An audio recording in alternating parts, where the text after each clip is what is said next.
The big news from Germany this week revolves around what Germany did not do. They did not bomb Syria over the weekend. And this lack of bombing has provoked a lot of talk. German Chancellor Angela Merkel says that she supported the bombing that Britain and America and the UK did, but that Germany wasn't going to do anything.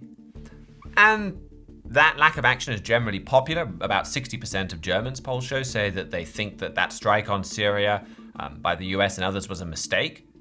But one person has emerged as the most prominent and eloquent spokesman for getting more involved, and that is former German Defense Minister Karl-Theodor zu Guttenberg. When people are slaughtered, you also have to intervene, he said in an interview with the Bild newspaper earlier in the week. He was also very critical of this stance from Merkel of where we support the intervention, but we're not doing anything. He said, well, isn't that just asking other people to do your dirty work? Now, it's really interesting to see zu Guttenberg saying this. He's been at the forefront of getting the German military more active and involved for decades. He caused a huge stir in Germany back in 2009. Germany had been involved in Afghanistan for years, but nobody would call it a war. It was an engagement, or it was combat operations. Zu Guttenberg was the first to come out and use that three-letter word. He was also around the same time behind the restructuring of the German army. Before him, it had been a conscription force designed to throw up as many men as possible within the homeland to help defend against a Russian invasion. And by making it not a conscription force, he moved the German military into this direction where it was much more professional, much better trained, leaner, and could be deployed overseas much more quickly. And now he's becoming the leading voice in getting Germany more involved in war in the Middle East. Now, this interview that he gave gained a ton of attention within Germany, and even some within the English language. But here's why we're watching this at the Trumpet. We've been paying very close attention to zu Guttenberg for about 10 years now. Now, the Bible prophesies that there will be a strong leader in Germany, one that will take Germany in a much more warlike direction. And all the way back in 2009, and I believe earlier, Trumpet Editor-in-Chief Gerald Flurry was writing about zu Guttenberg and saying that he could be that strong leader that takes Germany in this direction. And now we see zu Guttenberg becoming the top voice really within Germany for getting Germany much more involved in military action in the Middle East. Now, I think a lot of what he says in that interview makes sense. There is a certain hypocrisy in saying we think Syria should be bombed, but we're not prepared to bomb them. And that's why I think this interview has gained so much traction. Polls do show that most Germans disagree, that they don't want Germany more involved in Syria, but they also see zu Guttenberg taking a principled, logical, and consistent position. And that's starting to make people ask more questions about the role that the German military should be playing, well, generally worldwide and in the Middle East. But when you put this in context of Bible prophecy, that's when it becomes really interesting. You've got this man that we've said for years would take Germany to war.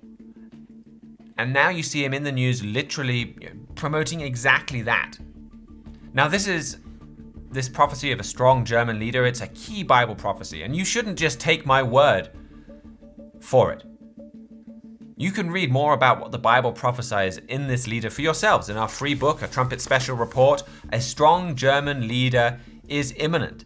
That will take you through what the Bible says, show you where it says it, show you why this applies to Germany and modern Germany at this time, and why we think zu Guttenberg could be the one to fulfill those prophecies. Now, one other big item or topic in the news this week in Germany is anti-Semitism. It was the 70th anniversary of the foundation of Israel this week, and at the same time, Germany was disturbed by a number of stories about anti-Semitism. One of the most dramatic showed a video of a man dressed up as a Jew being attacked on the street.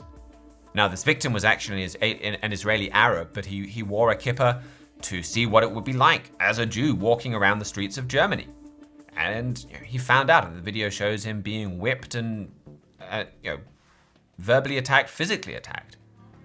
Joseph Schuster, the president of the Central Council of Jews in Germany, he said that this video was a major warning to Germany. 3 years ago, he said, "I warned against going into Arab areas of big cities with a kippah on. Now we're seeing an incident in a trendy, well-heeled neighborhood. That represents a new dimension." Now, this topic was the subject of Brad McDonald's trumpet brief email that he sent out yesterday. And as he wrote in that email, anti-Semitism can be indicative of some potentially fatal cultural and national disorders.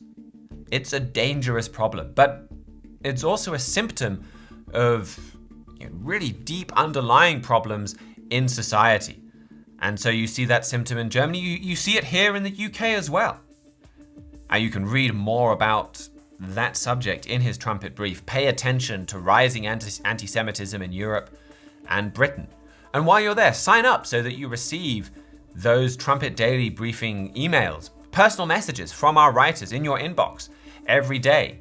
Also on our website, on the Literature Request tab, you can go and you can order this book and really all of the books that we have. A Strong German Leader is Imminent.